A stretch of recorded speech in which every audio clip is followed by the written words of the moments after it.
आज थम गया रास्तों का सफर, पर रास्ते खत्म न हुए। बीत गए सालों साल, पर पुराने वास्ते खत्म न हुए। मर के भी जिंदा है कोई आत्म सम्मान पाने को, ढूंढती है आज भी रूह कमरे में कैद अपने खजाने को।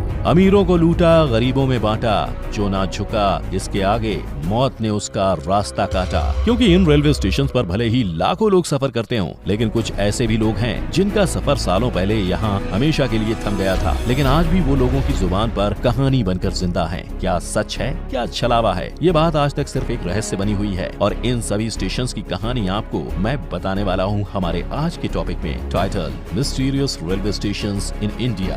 तो चलिए बढ़ते हैं पहले स्टेशन की तरफ। नंबर 1, बिगुन कोंधार। ये एक ऐसा स्टेशन है जिसे आसपास के गांव के लोगों के कहने पर बनाया तो गया था, लेकिन अचानक से कुछ ऐसा हुआ कि ना तो यहाँ कोई कर्मचारी काम करने को तैयार होता और ना ही कोई मुसाफिर यहाँ रुकना चाहता। कहा जाता है कि 1962 में पश्चिम बंगाल के एक गांव बिगुन कोंधार के लोगों के बार बार अपील करने पर सरकार ने इस रेलवे स्टेशन का निर्माण करवाया था। सब कुछ सही चल रहा था, वहाँ के लोगों को इस स्टेशन के बनने से ट्रैवलिंग में काफी आसानी होने लगी। लेकिन एक दिन अचानक से रात के समय वहाँ के मोहन नाम के स्टेशन मास्टर को एक लड़की रेलवे ट्रैक पर भागती हुई दिखाई दी। और अगली सुबह जब उन्होंने बाकी के कर्मचारियों से ये बात शेयर की तो उन लोगों ने बताया कि उन्हें भी अक्सर ये लड़की रेलवे ट्रैक पर इंजन के आगे भागती हुई नजर आती है। फिर थोड़ी बहुत बातें हुई और धीरे धीरे उन्हें ये पता चला कि जो लड़की उन्हें दिखाई देती है उसका कुछ टाइम पहले ही इसी रेलवे ट्रैक पर एक्सीडेंट हो गया था। अब ये बात जानने के बाद तो पूरे स्टेशन स्टाफ में खौफ का माहौल हो गया और धीरे धीरे सारे कर्मचारियों ने या तो अपना ट्रांसफर करा लिया या फिर नौकरी छोड़ दी। स्टेशन मास्टर मोहन की तबीयत अचानक से बिगड़ गई और कुछ टाइम बाद उनकी भी मौत हो गई।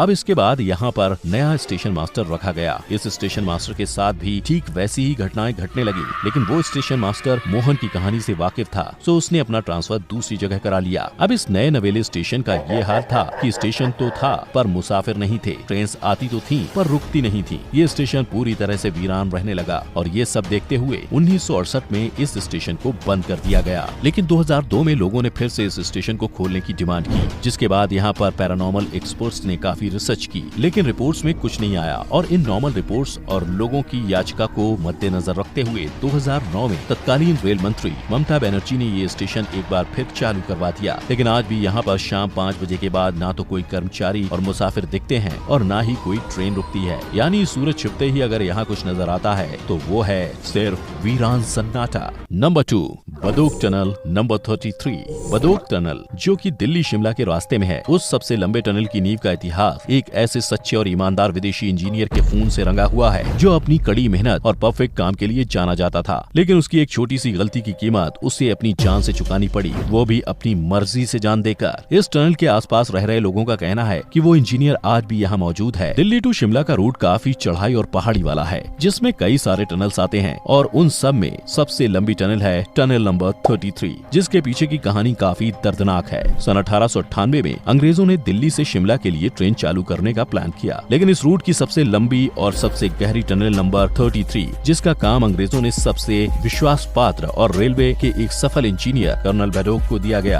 अब कर्नल बैडोक ने काम जल्दी पूरा करने के लिए सबसे पहले तो टनल की मेजरमेंट लेकर आगे पीछे दोनों तरफ से खोदना शुरू करवा दिया। लेकिन जब खुदाई पूरी हो गई, आगे से खोदा हुआ रास्ता और पीछे से खोदा हुआ रास्ता मिला ही नहीं। जब ये बात उनके मालिक को पता चली तो वो आग बबूला हो गया और उन्हें काफी खरी खोटी सुनाने के बाद उन्हें इस प्रोजेक्ट से निकाल दिया गया। साथ ही 1 रुपए का फाइन लगा दिया। वैसे बता दूं कि उस टाइम पर 1 रुपए की कीमत बहुत हुआ करती थी। ऐसा होने के बाद अब उनके जूनियर्स भी उनकी हंसी उड़ाने लगे और खुद का मजाक बनता देख उन्होंने एक रोज इसी आधी खुदी टनल में आकर खुद को गोली मार ली। लेकिन ये किस्सा यहीं खत्म नहीं हुआ था। अब जहां अंग्रेजों ने इस टनल का काम पूरा करने के लिए बाबा भालको नाम के एक दूसरे इंजीनियर की मदद ली, जिन्हें इंजीनियरिंग की अच्छी खासी नॉलेज थी और उनकी मदद से ये टनल बनकर तैयार भी हो गई। तो वहीं लोगों के बीच ये बात फैल गई कि न्याय की तलाश में आज भी बैडोक की आत्मा इस टनल में भटकती रहती है और कई लोगों ने उन्हें देखने तक का दावा किया है। और इसी अफवाह की वजह से इस टनल का नाम भदोक टनल रख दिया गया। हालांकि रिसर्चर्स का कहना है कि सुरंग लंबी होने की वजह से यहाँ ट्रेन की आवाज गूंजती है, लेकिन सच क्या है वो तो आज तक एक रहस्य ही बना हुआ है।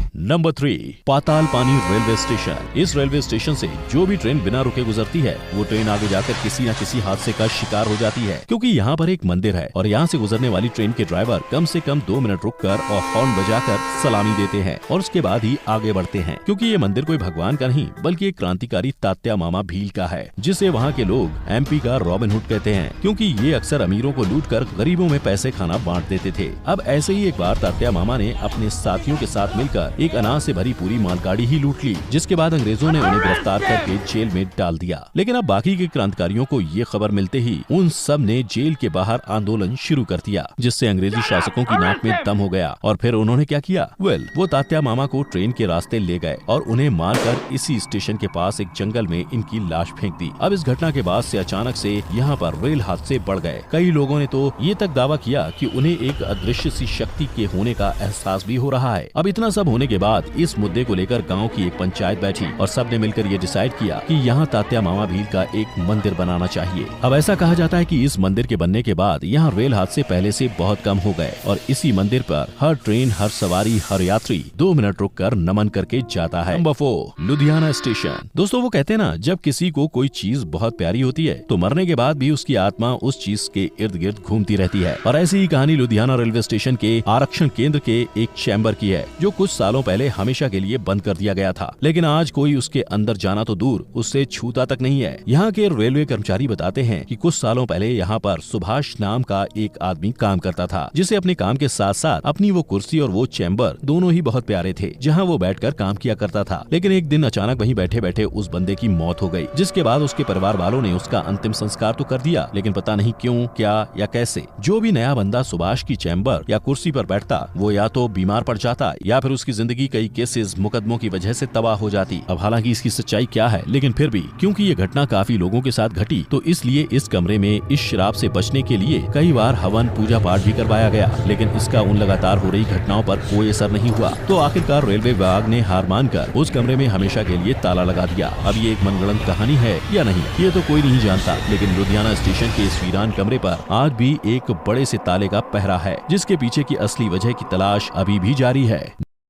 नैनी जंक्शन। ये स्टेशन आते जाते मुसाफिरों के शोरगुल के साथ साथ कई शहीद स्वतंत्रता सेनानियों के सन्नाटे भरी चीख से दिन रात गूंजता रहता है। फर्क सिर्फ इतना है कि मुसाफिरों का शोर सुनाई देता है और शहीदों की चीख आते जाते लोगों को महसूस होती है। ये स्टेशन इलाहाबाद यानी प्रयागराज में मौजूद है और इससे थोड़ी ही दूरी पर नैनी जेल नाम की एक काफी पुरानी जेल है और ये जेल अपने अंदर कई खूनी कहानियां समेटे हुए है। ये बात तब की है जब अंग्रेजों के अत्याचार के खिलाफ पूरा भारत एक हो चुका था। तब भारतीयों के इस आक्रोश की आग से बचने के लिए अंग्रेजों के पास एक ही रास्ता था और वो था लोगों को जेलों में डालना। अब वो लोग सारे क्रांतिकारियों को जेलों में डाल देते और उन्हें तरह तरह की क्रूर यातनाएं देते, जैसे खौलते हुए पानी में डुबो देना, चूहों से भरे कमरे में बिना कपड़ों के छोड़ देना, गर्म लोहे की सीख आंखों में डाल देना, और जब जेल में जगह नहीं होती तो कितने ही क्रांतिकारियों को मौत के घाट उतार दिया जाता था और कुछ तो यूं ही तड़प तड़प कर मर जाते थे। और फिर इतना सब करके इन क्रांतिकारियों की लाश को इस स्टेशन के पास वाले जंगल में फेंक दिया जाता था। अब ताज्जुब वाली बात यह है कि इस जेल में जवाहरलाल नेहरू भी रहे थे, लेकिन उनको खास यातनाएं नहीं दी गईं और वो आराम से बाहर भी आ गए। लेकिन आम फ्रीडम फाइटर्स के साथ ऐसा बिल्कुल नहीं था और इसीलिए ऐसा कहा जाता है कि यहाँ से गुजरने वाले लोगों को